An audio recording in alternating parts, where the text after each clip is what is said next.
Favoritism might feel good if you're the receiver, but what damage does it do overall?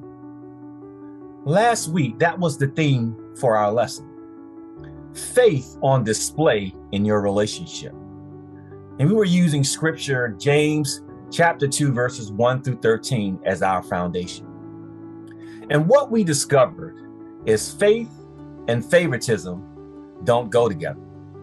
James points out that when we favor one person solely based on appearance, we've made ourselves to be the judge and jury.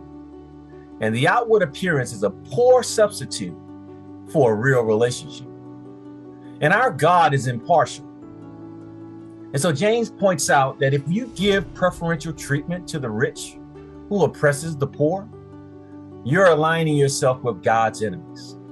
And what matters is not the measure of one's wealth, but the measure of a heart for God that is humble before both God and man. And finally, we are called to love. Loving our neighbor should be our priority. And by loving God and neighbor, you are loving self. And so what are we to live out from the lesson to have better relationships? Treating others without favoritism is a way to demonstrate the love of God. See people the way God sees them.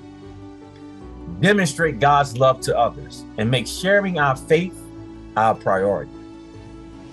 And so I'll leave you with this one thought. God made us all different for a reason. If we learn to see the beauty in God's design and plan for each individual, we'll treat everyone without prejudice. And our focus next week will be faith on display in your actions.